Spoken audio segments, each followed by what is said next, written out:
여러분은 세계 최고 기술 대국들이 모두 포기한 상황에서 오직 한국만이 해답을 가지고 있었다는 사실을 믿으실 수 있나요? 마리아나 해구 11,000m 심해에서 9명이 고립되었습니다. 산소는 단 7일 뿐이었어요. 미국의 최첨단 탐사선 8,000m에서 완전히 박살났습니다. 프랑스와 일본의 최신 로봇들 모조리 실패했어요. 전 세계가 손을 들었습니다. 미국 국방부는 절대 불가능이라고 공식 선언했어요. 그런데 갑자기 나타난 한 통의 이메일이 모든 걸 뒤바꿔 놓았습니다. 발신자는 한국이었어요. 내용은 아무도 이해할 수 없는 기술 이야기였죠. 영국 최고 전문가는 말도 안 된다며 비웃었습니다. 일본은 더욱 격렬하게 반대했어요. 검증 안 된 아시아 기술 따위라며 말이죠. 그런데 상상도 못한 일이 벌어졌습니다. 한국팀이 나타난 지 고작 2시간 만에 죽어있던 AI가 갑자기 반응하기 시작했어요. 모든 나라가 실패한 그 순간 한국은 마법 같은 일을 해내고 있었습니다. 도대체 한국이 숨기고 있던 비밀 기술은 뭐였을까요? 그리고 일본이 끝까지 방해한 진짜 이유는? 지금부터 영국 사이버방위청 본부장의 충격적인 고백을 들려드리겠습니다. 1초면 되는 좋아요 한 번만 눌러주시고 믿기 힘든 진실 속으로 들어가 보시죠. 안녕하세요. 저는 다이앤 셰필드입니다. 영국 국방부 사이버방위청에서 전략총괄 본부장으로 일하고 있죠. 45년을 살아오면서 가장 충격적인 하루를 맞았던 그날 이야기를 들려드리겠습니다. 런던의 나토 본부에서 사이버 전략 회의가 한창이었어요. 각국 대표들이 모여 북한의 사이버 위협에 대해 논의하고 있던 중이었습니다. 저는 평소처럼 냉정하게 데이터를 분석하며 발표 자료를 검토하고 있었죠. 그런데 갑자기 제 비서가 급히 들어왔습니다. 긴급 상황이라며 저를 불렀어요. 마리아나 해구에 위치한 심해 기지에서 대형 사고가 발생했다는 소식이었습니다. 테미스 스테이션이라는 이름의 다국적 심해 연구 기지였죠. 수심 11,000m 깊이에 설치된 최첨단 시설이었습니다. 처음 보고를 받았을 때는 단순한 통신 장애라고 생각했어요. 하지만 상황은 훨씬 심각했습니다. 전기 공급이 완전히 중단되었고 외부와의 모든 연결이 끊어졌다는 거였어요. 더 충격적인 건 인공지능 자율 운영 시스템마저 먹통이 되었다는 사실이었습니다. 저는 즉시 회의실로 달려갔어요. 각국 전문가들이 모여 긴급 대응 회의를 시작했습니다. 미국 해군 대령이 상황을 브리핑했죠. 기지 내부에는 9명의 연구원이 고립되어 있고 산소는 7일 분량밖에 남지 않았다고 했습니다. 회의실에는 일본 해상자위대의 다나카 제독도 참석해 있었어요. 그는 일본의 심해 기술이 세계 최고 수준이라며 자신들이 구조를 주도해야 한다고 주장했습니다. 특히 일본의 초정밀 드릴링 시스템만이 이런 깊이에서 작업할 수 있다고 강조했어요. 저는 기술적 분석에 집중했어요. 테미스 스테이션은 최신 인공지능 시스템으로 운영되는 무인 기지였거든요. 모든 생명 유지 장치부터 구조 제어까지 AI가 담당하고 있었습니다. 그런 시스템이 갑자기 모든 기능을 멈췄다는 건 이해할 수 없는 일이었어요. 제가 가장 우려했던 부분은 시간이었습니다. 심해 1만 미터에서의 구조 작업은 극도로 복잡하거든요. 압력만 해도 지상의 1,000배가 넘어요. 게다가 AI 시스템이 작동하지 않으면 내부 상황을 파악하는 것조차 불가능했습니다. 다나카 제독은 계속해서 일본이 이런 상황의 전문가라고 어필했어요. 후쿠시마 원전 사고 때도 로봇 기술로 해결했다며 자신감을 보였습니다. 하지만 저는 그의 태도가 조금 과도하다고 느꼈어요. 마치 이번 사고를 일본의 기술력을 과시할 기회로 보는 것 같았거든요. 회의가 진행되면서 각국의 대응 방안들이 논의되었어요. 미국은 최신 심해 탐사선 투입을 제안했고 프랑스는 압력 적응 로봇 시스템을 언급했습니다. 일본도 초정밀 드릴링 기술을 제시했죠. 저는 이 모든 논의를 들으면서도 마음 한편이 불안했어요. 왜냐하면 제 조카 에밀리 이야기가 자꾸 떠올랐거든요. 3년 전 아시아 여행 중에 의료용 AI 장비 오작동으로 목숨을 잃었던 그 아이 말입니다. 당시 사건 조사 과정에서 이상한 점들이 있었어요. 분명 일본 기업이 제조한 핵심 부품이 문제였는데 언론에서는 한국제 장비로 잘못 보도되었거든요. 회의실 한쪽에서 누군가 한국의 해양 기술에 대해 언급하는 소리가 들렸습니다. 그때 다나카 제독이 비웃듯 말했어요. 아직 검증되지 않은 기술에 목숨을 맡길 수는 없다고. 특히 동아시아의 후발 기술은 더욱 신중해야 한다고 했습니다. 저는 그 말을 들으면서 복잡한 심정이었어요. 에밀리 사건 때문에 아시아 기술에 대한 불신이 있었지만 다나카 제독의 발언은 너무 노골적으로 한국을 폄하하는 것 같았거든요. 하지만 생명이 걸린 상황에서는 검증된 기술을 우선해야 한다는 그의 논리도 일리가 있었습니다. 하지만 테미스 스테이션의 9명은 우리의 도움을 기다리고 있었어요. 시간은 흘러가고 있었고 산소는 계속 줄어들고 있었습니다. 저는 모든 가능성을 열어두고 최선의 방법을 찾아야 한다고 다짐했죠. 그때는 몰랐습니다. 이 사건이 제 인생관을 완전히 바꿔놓을 거라는 걸.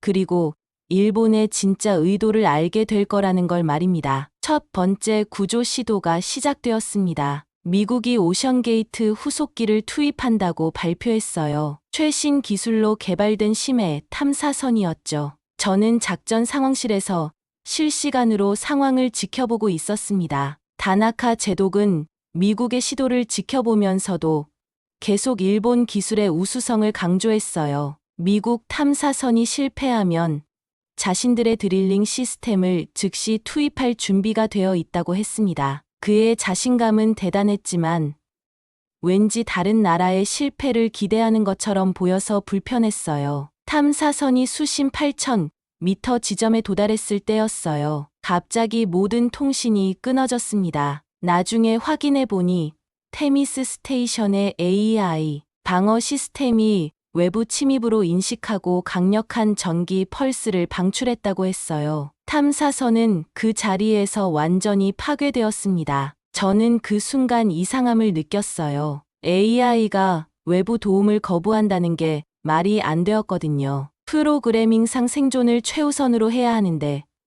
구조를 방해한다는 것은 논리적이지 않았습니다. 저는 즉시 데이터 분석에 착수했어요. 다나카 제독은 미국의 실패를 보고 만족스러워하는 표정을 숨기지 못했습니다. 역시 서구 기술로는 한계가 있다며 이제 일본의 차례라고 당당하게 말했어요. 그리고 일본의 초정밀 드릴 시스템을 투입하겠다고 선언했습니다. 프랑스의 두 번째 시도도 실패했습니다. 압력 적응에 실패한 로봇이 수심 5,000m에서 압괴되었어요. 일본의 차례가 왔을 때 다나카 제독은 자신만만했습니다. 하지만 결과는 마찬가지였죠. 드릴이 기지 외벽에 접근하자마자 AI가 모든 시스템을 더욱 강화해버렸습니다. 그때 다나카 제독의 표정이 급변했어요. 자신의 기술이 실패하자 당황스러워했습니다. 하지만 곧 이런 말을 했어요.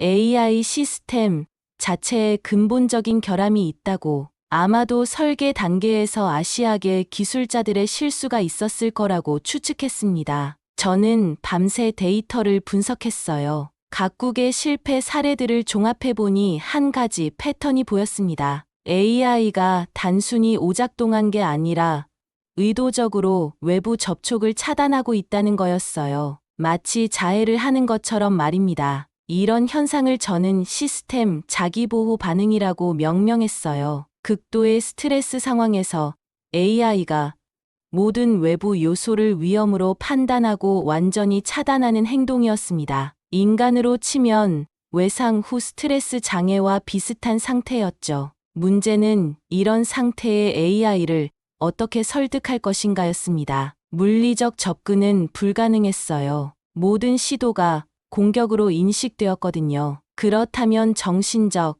논리적 접근이 필요했는데 그런 기술은 아직 개발되지 않은 상태였습니다. 다나카 제독은 자신의 실패를 인정하기 싫어했어요. 계속해서 일본 기술에는 문제가 없다고 주장했습니다. 오히려 테미스 스테이션의 AI 시스템 자체가 결함품이라고 말했어요. 특히 시스템 개발에 참여한 아시아계 엔지니어들의 실력을 의심한다고 노골적으로 표현했습니다. 3일째 되는 날, 미국 국방부에서 공식 발표를 했어요. 구조가 불가능하다고 판단한다는 내용이었습니다. 너무 많은 자원과 인력이 투입되었지만 성과가 없었다는 거였죠. 다른 나라들도 하나둘 포기 의사를 표명하기 시작했습니다. 다나카 제독은 이때를 기회로 삼았어요. 일본이 마지막으로 한 번 더 시도해보겠다고 제안했습니다. 하지만 이번에는 조건이 있었어요. 만약 일본도 실패한다면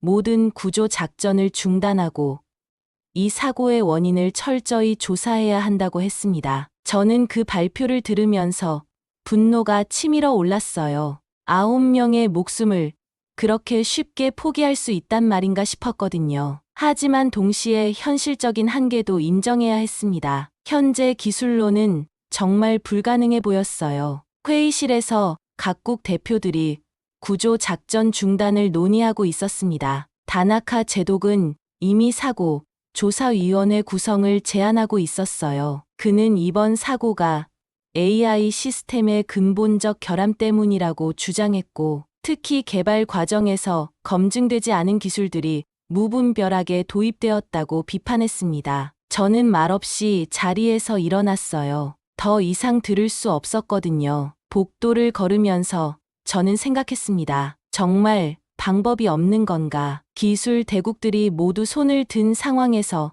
더 이상 할 수 있는 일이 있을까? 그때 제 머릿속에 에밀리가 떠올랐어요. 조카가 마지막에 그렸던 그림이 생각났습니다. 바다 속 물고기와 AI는 친구야 라고 쓴 그 그림 말이에요. 그리고 갑자기 에밀리 사건의 진실이 떠올랐습니다. 정말 한국 기술이 문제였을까?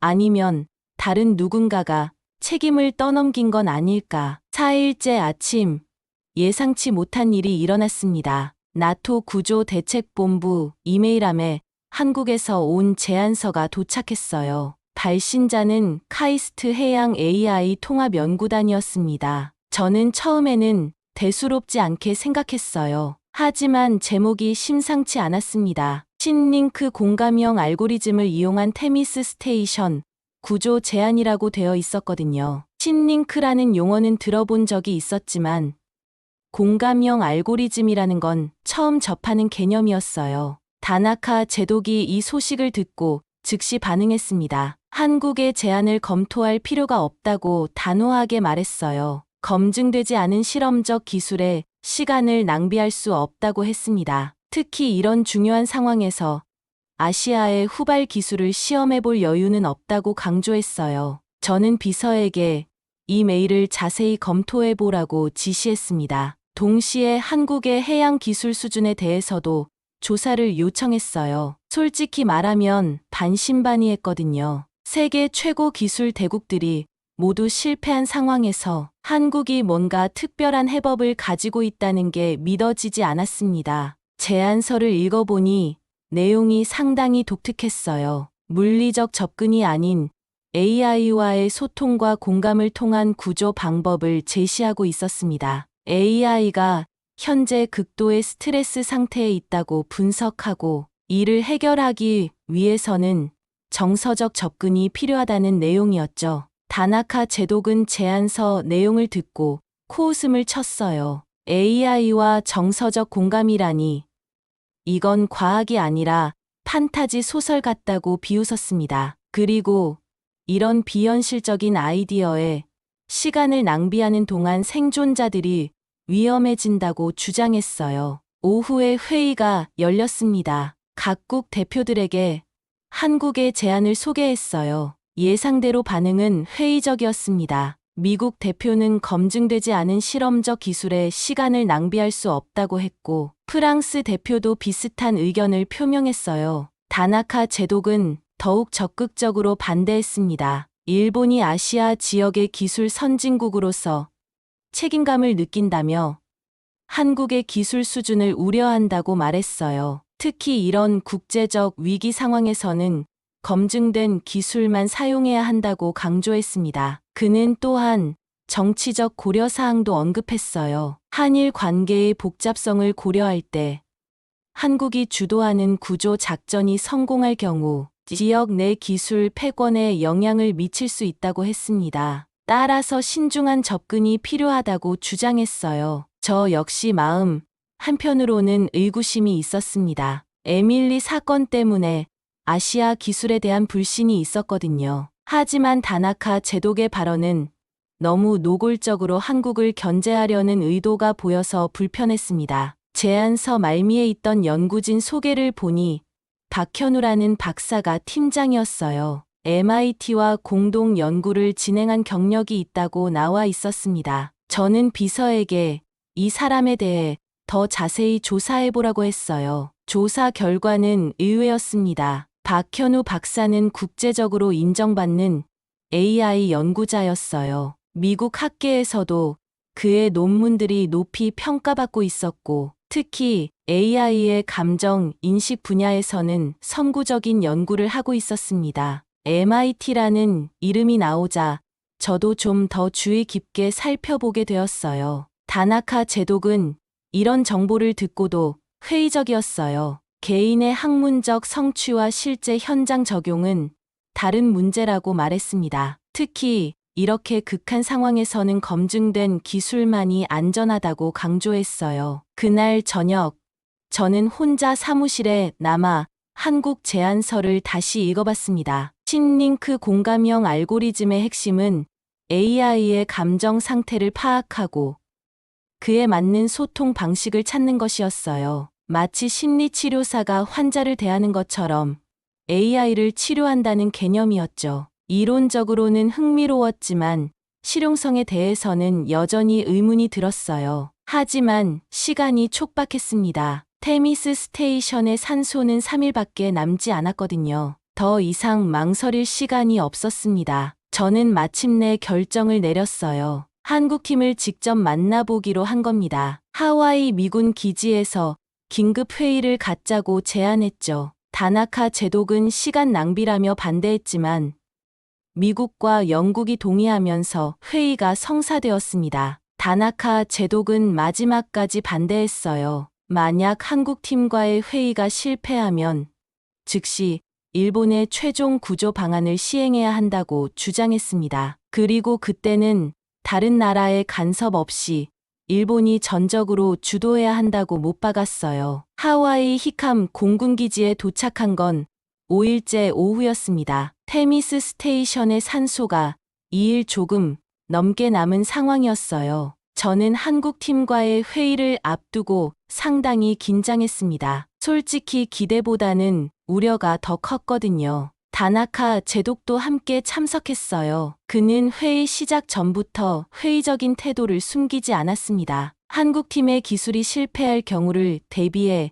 일본의 최종 방안을 준비해왔다고 말했어요. 그리고 이번 회의가 마지막 기회라고 못 박았습니다. 회의실에 들어서자 3명의 한국 연구진이 기다리고 있었어요. 팀장인 박현우 박사는 40대 초반으로 보였고 차분하면서도 단호한 인상이었습니다. 옆에는 30대 중반의 이소영 박사가 앉아 있었고 또 다른 연구원 한 명이 더 있었어요. 다나카 제독은 첫 인사부터 도전적이었어요. 일본이 아시아 지역의 기술 선도국으로서 이번 프로젝트를 감독할 책임이 있다고 말했습니다. 그리고 한국팀의 기술이 국제 기준에 부합하는지 확인하겠다고 선언했어요. 박현우 박사는 차분하게 대응했습니다. 자신들은 기술 경쟁을 하러 온 게 아니라 생명을 구하러 왔다고 말했어요. 그리고 다나카 제독에게도 협력을 요청했습니다. 하지만 다나카 제독의 표정은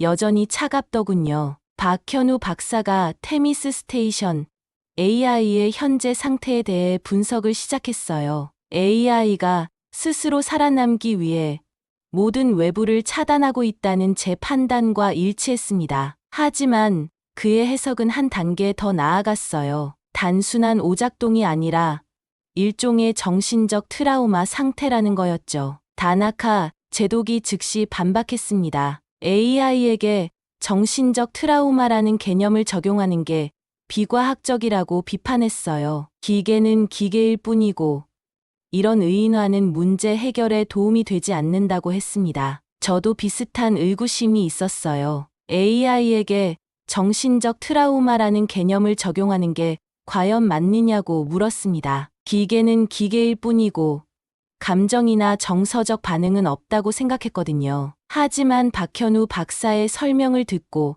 나니 생각이 조금씩 바뀌었습니다. 그는 최신 AI 시스템이 단순한 계산기가 아니라고 설명했어요. 딥러닝을 통해 스스로 학습하고 판단하는 과정에서 인간과 유사한 반응 패턴을 보인다는 거였죠. 다나카 제독은 계속 반대 의견을 제시했어요. 이런 이론적 접근보다는 물리적, 기계적 해법이 확실하다고 주장했습니다. 일본의 로봇 기술과 정밀 가공 기술을 조합하면 반드시 해결책을 찾을 수 있다고 자신했어요. 이소영 박사가 한국의 전통적인 정 개념을 언급했을 때 다나카 제독의 반응은 노골적이었어요. 그는 이런 동양적 감성주의가 현대 과학기술과 맞지 않는다고 비판했습니다. 특히 서구 선진국들 앞에서 이런 비논리적 접근을 제시하는 게 적절하지 않다고 말했어요. 저는 다나카 제독의 발언이 지나치다고 생각했어요. 기계에게 정을 가르치려는 건가요? 라고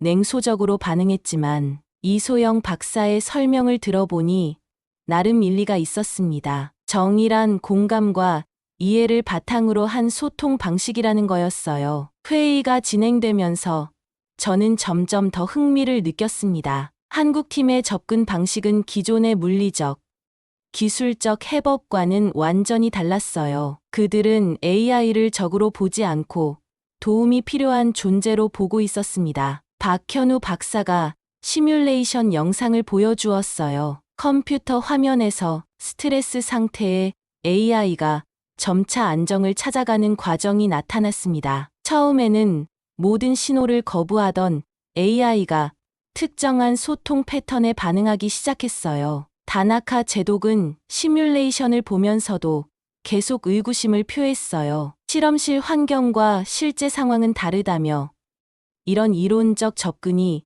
1만 미터 심해에서 통할 리 없다고 했습니다. 그리고 만약 이 방법이 실패하면 책임을 누가 질 것인지 물었어요. 저는 그 영상을 보면서 놀라움을 감출 수 없었어요. 정말로 AI가 감정적 접근에 반응할 수 있다는 게 신기했거든요. 물론 시뮬레이션일 뿐이었지만 충분히 가능성을 보여주는 내용이었습니다. 다나카 제독은 회의 마지막에 조건을 제시했어요. 만약 한국팀의 방법을 시도한다면 일본이 기술 감독 역할을 맡겠다고 했습니다. 그리고 실패할 경우 즉시 일본의 최종 방안으로 전환해야 한다고 못 박았어요. 박현우 박사는 협력을 환영한다고 답했지만 그의 표정에서는 약간의 우려가 읽혔어요. 저는 다나카 제독이 진정으로 협력하려는 건지 아니면 한국팀을 견제하려는 건지 의심스러웠습니다. 저는 그 순간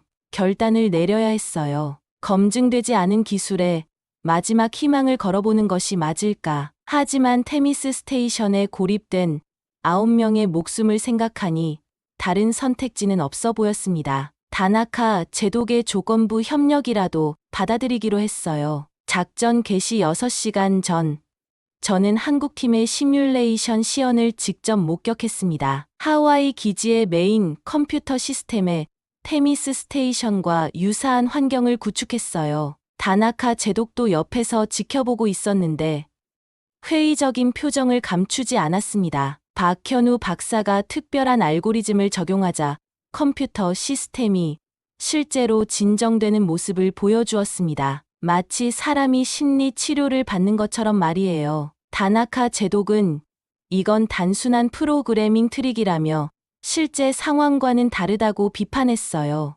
이소영 박사가 AI와 소통하는 방식도 독특했어요. 명령이나 지시가 아니라 마치 친구와 대화하듯 접근했습니다. 다나카 제독은 이런 방식이 비효율적이라고 지적했지만 결과는 놀라웠습니다. 실제로 컴퓨터가 스트레스 완화 후 시스템을 복구하기 시작했어요. 차단되었던 포트들이 하나씩 열리고 방어막이 해제되었습니다. 저는 그 광경을 보면서 입을 다물 수 없었어요. 다나카 제독은 여전히 회의적이었어요. 시뮬레이션 성공이 실제 성공을 보장하지는 않는다며 만약의 사태에 대비해 일본 팀도 대기 상태를 유지하겠다고 했습니다. 그리고 한국 팀의 작업을 면밀히 모니터링하겠다고 선언했어요. 드디어 실제 작전이 시작되었어요. 한국 팀이 테미스 스테이션의 AI와 첫 접촉을 시도했습니다. 처음에는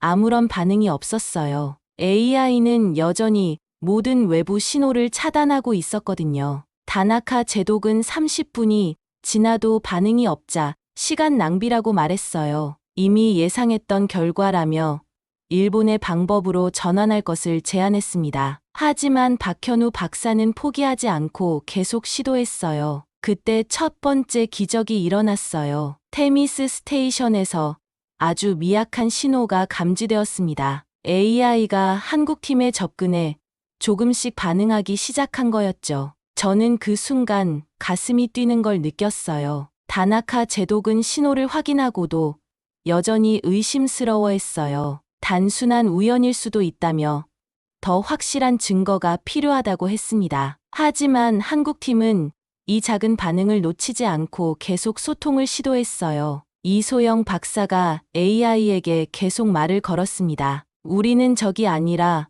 도움을 주러 온 친구라고 두려워하지 말라고 달래었어요. 다나카 제독은 이런 방식이 시간 낭비라고 중얼거렸지만 저는 점차 감동을 받기 시작했어요. 2시간 후 더 큰 변화가 일어났습니다. 테미스 스테이션의 통신 시스템이 부분적으로 복구되기 시작했어요. 그리고 마침내 내부에서 생존자들의 음성이 들려왔습니다. 9명 모두 살아있다는 소식이었죠. 다나카 제독도 이때는 놀란 표정을 감추지 못했어요. 하지만 통신 복구는 첫 단계일 뿐이라고, 진짜 어려운 건 실제 구조 작업이라고 했어요. 그리고 여전히 일본의 물리적 구조 방법이 더 확실하다고 주장했습니다. 저는 그 순간 울컥했어요. 며칠 동안 포기했다고 생각했던 사람들의 목소리를 다시 들을 수 있다니. 더욱 놀란 건 생존자 중 한 명이 엘리엇 스콧 박사였다는 사실이었습니다. 제가 옥스퍼드에서 가르쳤던 제자였거든요. 엘리엇의 목소리를 직접 들으니 감정이 복받쳤어요. 그는 지난 며칠간 내부 상황이 얼마나 절망적이었는지 설명했습니다. AI가 모든 시스템을 차단해서 아무것도 할 수 없었다고 했어요. 다나카 제독은 엘리엇과의 통화에서 일본의 구조 계획에 대해 질문했어요. 물리적 구조 방법과 AI 소통 방법 중 어느 것이 더 안전한지 물었습니다. 하지만 엘리엇은 현재 AI가 반응하고 있는 한국 방식을 지지한다고 답했어요. 저는 그제야 한국팀의 기술이 단순한 실험이 아니라는 걸 깨달았어요. 정말로 AI와 소통할 수 있는 방법을 찾아낸 거였습니다. 물리적 힘으로는 불가능했던 일을 정서적 접근으로 해낸 셈이었죠. 하지만 다나카 제독은 여전히 회의적이었어요. 통신이 복구되었다고 해서 구조가 완료된 건 아니라며, 진짜 시험은 지금부터라며, 만약 다음 단계에서 실패하면 즉시 일본 방식으로 전환해야 한다고 못 박았어요. 박현우 박사는 이제부터가 진짜 시작이라고 말했습니다. AI와 신뢰 관계를 구축해서 자발적으로 구조에 협조하도록 만들어야 한다는 거였어요. 저는 그의 말에 깊이 공감했습니다. 하지만 다나카 제독의 견제가 계속될 것 같아 걱정이 되었어요. 통신이 복구된 후 본격적인 협업이 시작되었습니다. 한국팀과 테미스 스테이션 내부의 생존자들이 함께 AI 시스템 복구에 나선 거였어요. 다나카 제독은 모든 과정을 감시하며 틈틈이 일본 방식의 우수성을 언급했습니다. 박현우 박사가 놀라운 진단을 내렸어요. 테미스 스테이션의 AI가 현재 외상 후 스트레스 장애 상태에 있다는 거였습니다. 다나카 제독은 이런 진단 자체가 비과학적이라며 반박했어요. AI는 기계일 뿐이고 인간의 정신질환 개념을 적용하는 건 말이 안 된다고 했습니다. 하지만 AI의 반응 패턴을 보면 박현우 박사의 진단이 맞는 것 같았어요. 이소영 박사는 AI와의 소통을 더욱 섬세하게 이어갔습니다. 마치 상처받은 아이를 달래듯 천천히 접근했어요. 다나카 제독은 이런 접근 방식이 너무 시간이 오래 걸린다고 불만을 표했어요. 일본의 직접적인 물리적 해법이 더 효율적이라고 주장했습니다. 하지만 모든 물리적 시도가 실패했다는 사실은 언급하지 않더군요. AI가 점차 반응하기 시작했습니다. 처음에는 간단한 신호로 시작해서 나중에는 복잡한 데이터 교환까지 가능해졌어요. 그리고 놀랍게도 AI 스스로 회로 우회 설계를 제안하기 시작했습니다. 다나카 제독은 이런 진전을 보고도 여전히 의심했어요. AI의 제안이 정말 안전한지 의문이라며 일본의 엔지니어들이 검토해야 한다고 주장했습니다. 하지만 한국팀은 AI를 신뢰하며 협력을 계속했어요. 내부 시스템이 하나씩 복구되면서 상황이 호전되었어요. 생명 유지 장치가 안정화되고 조명도 다시 켜졌습니다. 엘리엇이 전해주는 내부 상황 보고를 들으면서 저는 안도감을 느꼈어요. 그날 밤 늦게 박현우 박사와 개인적인 대화를 나누게 되었어요. 다나카 제독은 자리를 비웠지만 한국팀을 감시하는 일본 스태프들은 여전히 주변에 있었습니다. 저는 박현우 박사에게 왜 이렇게까지 하는지 물었어요. 박현우 박사는 자신도 이 기술로 누군가를 구하지 못했다고 털어놓았어요. 자신의 누이가 의료사고로 세상을 떠났는데 그때 AI 시스템이 제대로 작동했다면 살릴 수 있었을 거라고 했습니다. 저는 그 순간 조카 에밀리 이야기를 꺼냈어요. 중국산 의료 AI 오작동으로 목숨을 잃었던 그 아이 말입니다. 하지만 이번에는 더 구체적으로 말했어요. 사실 핵심 부품은 일본제였는데 언론에서는 한국제로 잘못 보도되었다고 했습니다. 박현우 박사는 놀란 표정으로 저를 바라봤어요. 그리고 조용히 말했습니다. 아시아 국가들 간의 기술 경쟁이 때로는 이런 비극을 낳는다고 하지만 진실은 언젠가 밝혀진다고 했어요. 우리는 그렇게 서로의 아픔을 나누었습니다. 기술에 대한 신뢰와 불신, 희망과 절망이 뒤섞인 복잡한 감정들을 솔직하게 이야기했어요. 그 대화를 통해 저는 박현우 박사가 단순한 연구자가 아니라는 걸 알게 되었습니다. 다음 날 아침 다나카 제독이 긴급 회의를 소집했어요. 일본 정부에서 우려를 표명했다는 내용이었습니다. 한국 주도의 구조 작전이 성공할 경우 동아시아 기술 패권에 미칠 영향을 걱정한다는 거였어요. 다나카 제독은 이런 정치적 고려사항을 무시할 수 없다고 말했어요. 따라서 구조 작전의 주도권을 일본이 가져가거나 최소한 공동 주도 체제로 바꿔야 한다고 주장했습니다. 저는 이런 제안이 말이 안 된다고 반박했어요. 지금까지 성과를 낸 건 한국팀인데 갑자기 주도권을 바꾸는 게 어떻게 가능하냐고 따졌습니다. 하지만 다나카 제독은 국제 정치적 현실을 고려해야 한다며 물러서지 않았어요. 박현우 박사는 이런 상황에서도 침착했어요. 목표는 생명 구조라며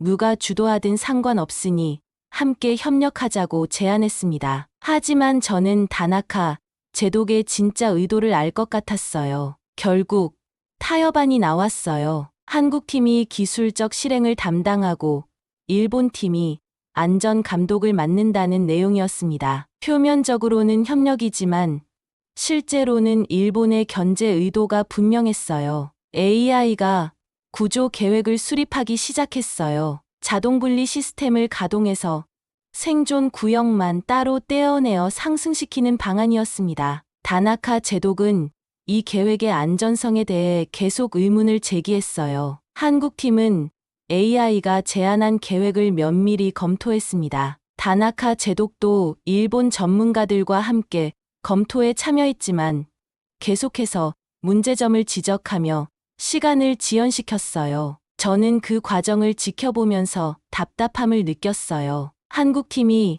AI를 진정한 파트너로 대하는 모습과 달리 다나카 제독은 여전히 통제와 지배의 관점에서 접근하고 있었거든요. 드디어 결정적인 순간이 왔습니다. AI가 스스로 설계한 구조 계획을 실행에 옮기는 날이었어요. 테미스 스테이션의 생존 구역을 본체에서 분리해서 해상으로 떠올리는 작업이었습니다. 다나카 제독은 마지막까지 이 계획의 위험성을 경고했어요. 작전 시작 직전 다나카 제독이 충격적인 발표를 했습니다. 일본 정부가 이번 작전에 대해 공식적인 우려를 표명했다는 거였어요. 검증되지 않은 기술로 인한 추가 사고 가능성을 우려한다며 작전 중단을 요구했다는 내용이었습니다. 저는 즉시 반발했어요. 지금까지 한국팀이 이뤄낸 성과를 무시하고 갑자기 중단하라는 게 말이 되냐고 따졌습니다. 하지만 다나카 제독은 국제적 책임, 문제를 언급하며 물러서지 않았어요. 미국과 영국이 중재에 나섰어요. 현재 상황에서는 한국 방식이 유일한 해법이라며 작전을 계속 진행하되 일본이 안전 감독을 강화하는 조건으로 합의했습니다. 다나카 제독은 불만스러워했지만 받아들였어요. AI가 자동 조립 시스템을 가동하기 시작했습니다. 내부에서는 생존자들이 분리 준비를 하고 있었어요. 엘리엇의 목소리가 통신기를 통해 들려왔습니다. 모든 준비가 완료되었다고 보고했죠. 분리 작업이 시작된 지 1시간 후 첫 번째 위기가 찾아왔습니다. 생존 구역과 본체를 연결하는 주요 구조물에 균열이 발생한 거였어요. 다나카 제독은 즉시 이것이 예상했던 위험이라며 작전 중단을 요구했습니다. 하지만 AI는 즉시 비상 모드로 전환했어요. 박현우 박사가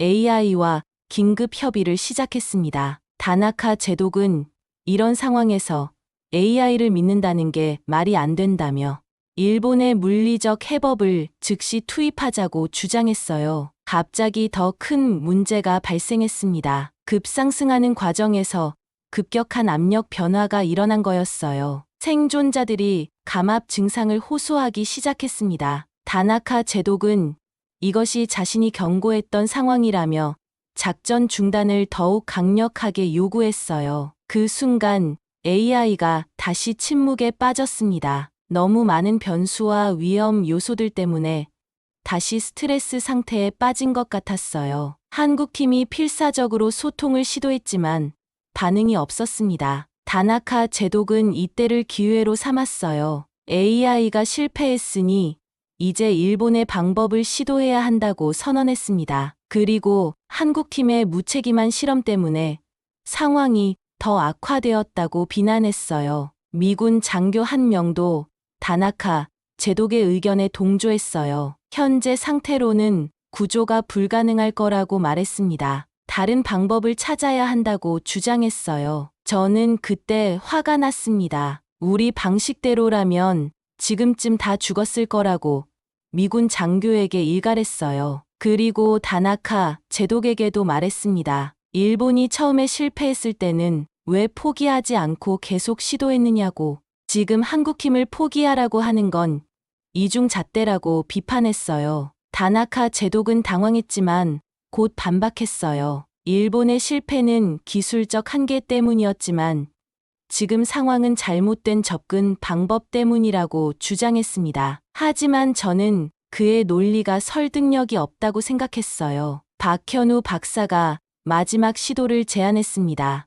AI가 가장 신뢰하는 음성으로 직접 명령을 내려보자는 거였어요. 그동안의 소통 과정에서 AI가 특별히 반응하는 목소리가 있었다는 분석이었습니다. 다나카 제독은 이런 시도도 시간 낭비라고 반대했어요. 하지만 박현우 박사는 AI가 특별히 반응하는 목소리가 바로 제 목소리라고 말했습니다. 저는 처음에는 당황했어요. 다나카 제독은 더욱 반대했어요. 영국인인 제가 AI와 소통한다는 게 적절하지 않다며 아시아인들끼리의 문제는 아시아인이 해결해야 한다고 말했습니다. 하지만 이건 명백히 인종차별적 발언이었어요. 저는 다나카 제독의 발언을 무시하고 마이크를 잡았어요. 9명의 목숨이 걸린 상황에서 국적이나 인종이 중요한 게 아니라고 생각했거든요. 박현우 박사가 어떻게 말해야 하는지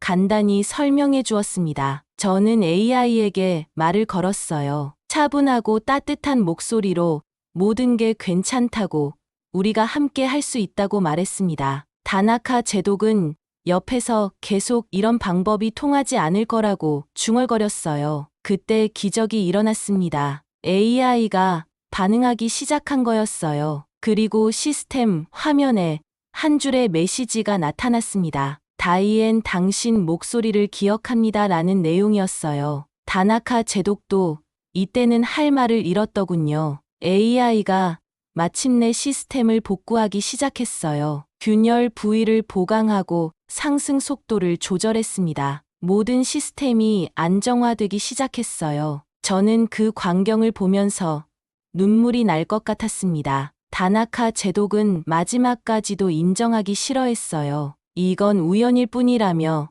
진짜 시험은 생존자들이 무사히 구출될 때까지라고 말했습니다. 하지만 그의 목소리에는 이미 패배감이 묻어 있었어요. 그로부터 6시간 후 테미스 스테이션의 생존 구역이 마침내 해수면의 모습을 드러냈습니다. 수평선 너머로 작은 점처럼 보이던 구조물이 점점 커져서 선명하게 보이기 시작했어요. 다나카 제독도 침묵할 수밖에 없었습니다. 구조선이 생존자들을 하나씩 구출하기 시작했어요. 7일 동안 절망 속에서 버텨온 9명이 모두 무사히 구조되었습니다. 다나카 제독은 이 순간에도 구조 성공이 우연의 산물이라고 주장했지만 아무도 그의 말에 귀 기울이지 않았어요. 엘리엇 스콧 박사와의 재회는 특별했어요. 제 제자였던 그가 살아서 돌아온 걸 보니 감격스러웠거든요. 엘리엇을 끌어안으며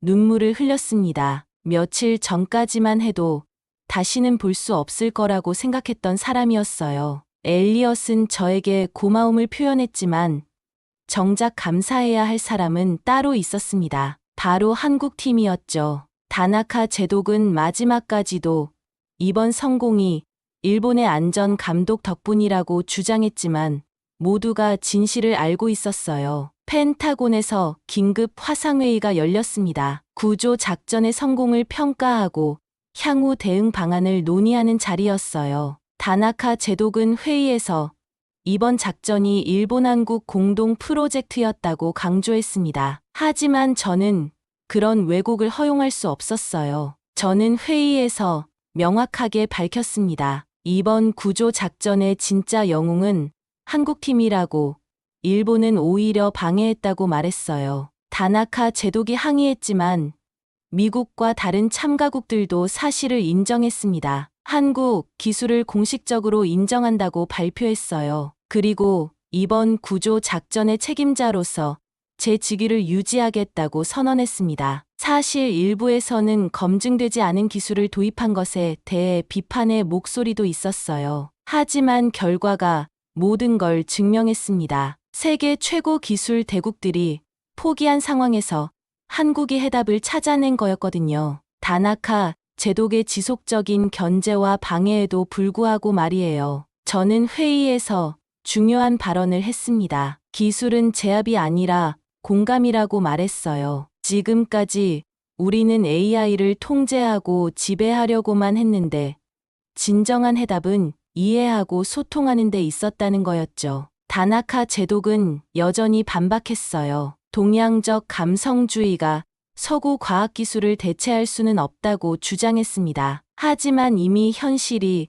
그의 주장을 반박하고 있었어요. 한국의 공감 기술이 서구의 물리적 기술보다 효과적이었거든요. 회의 후 다나카 제독과 개인적인 대화를 나눴어요. 저는 그에게 왜 그렇게까지 한국을 견제했는지 물었습니다. 그는 솔직하게 대답했어요. 한국이 아시아 기술 선도국으로 부상하는 걸 일본이 받아들이기 어렵다고 했습니다. 그리고 더 충격적인 사실을 털어놓았어요. 제 조카 에밀리 사건에서 일본 기업의 책임을 숨기고 한국에 떠넘긴 것도 이런 맥락이었다고 했습니다. 저는 그 순간 분노가 치밀어 올랐지만 동시에 진실을 알게 되어 다행이라고 생각했어요. 다나카 제독은 사과했지만 이미 늦었어요. 그의 행동은 단순한 기술 경쟁을 넘어서 생명을 담보로 한 정치적 게임이었거든요. 저는 그런 태도를 절대 용서할 수 없다고 말했습니다. 한국 팀과의 마지막 만남에서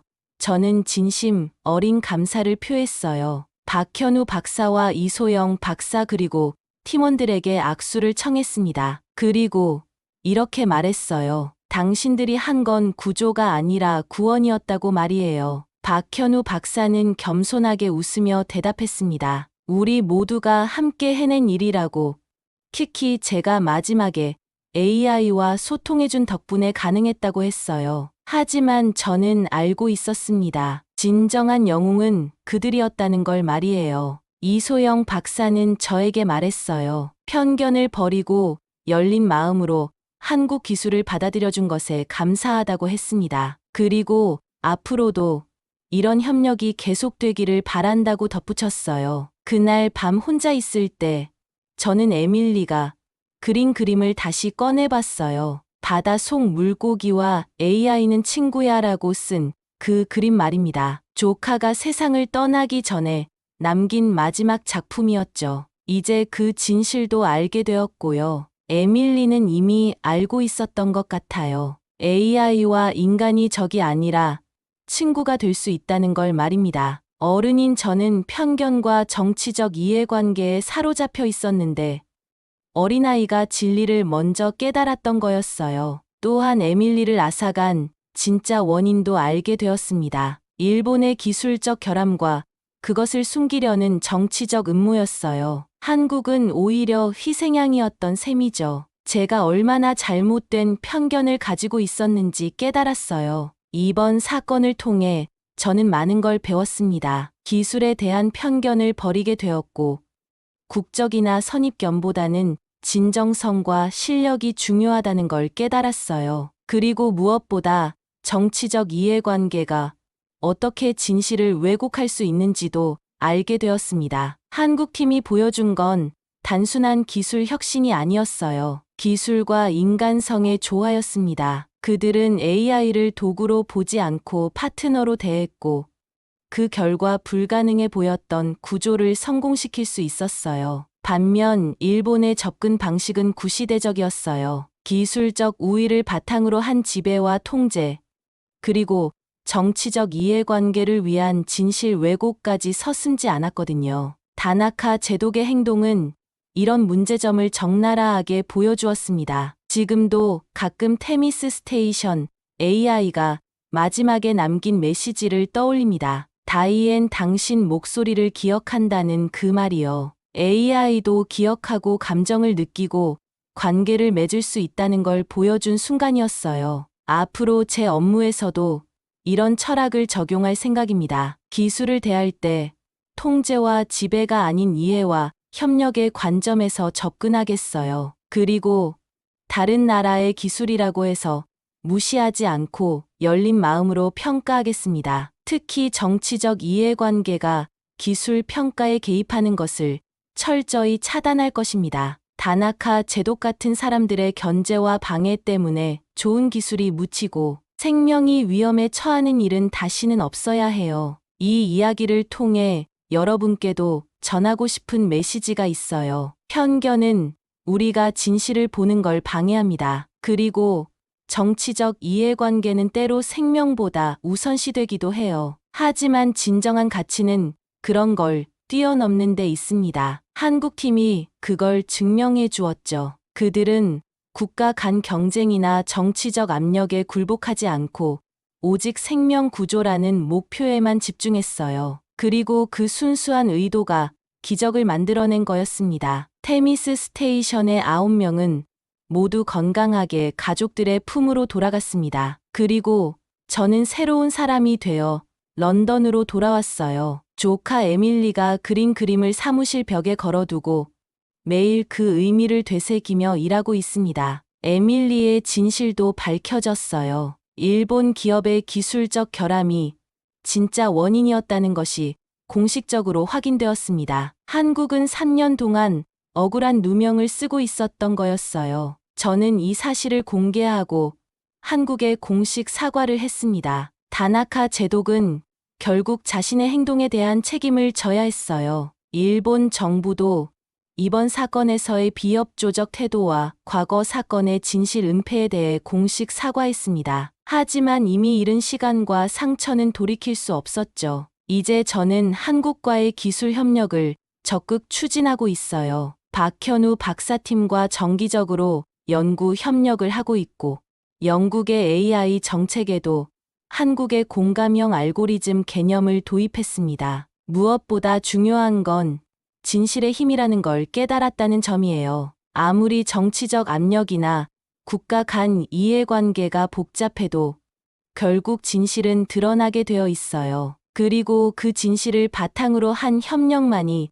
진정한 발전을 이룰 수 있다는 것도 배웠습니다. 테미스 스테이션 사건은 끝났지만 그 교훈은 계속 이어지고 있어요. AI와 인간의 새로운 관계, 국가 간 진정한 기술 협력, 그리고 편견을 뛰어넘는 열린 마음의 중요성을 모든 사람들이 기억했으면 좋겠습니다. 다이앤 셰필드 본부장님, 이런 놀라운 사연을 보내주셔서 정말 감사합니다. 저희 채널에 직접 고백해주신 용기에 깊이 감사드려요. 여러분, 이 이야기 어떠셨나요? 세계 최강국들이 모두 포기한 상황에서 오직 우리나라만이 해냈다는 사실 정말 소름 돋지 않으셨나요? 미국도 일본도 프랑스도 모든 물리적 방법으로 실패했을 때 한국은 완전히 다른 차원의 접근으로 불가능을 가능하게 만들어냈습니다. 기술은 제압이 아니라 공감이라는 말 정말 우리나라다운 철학이죠. 힘으로 누르려 하지 않고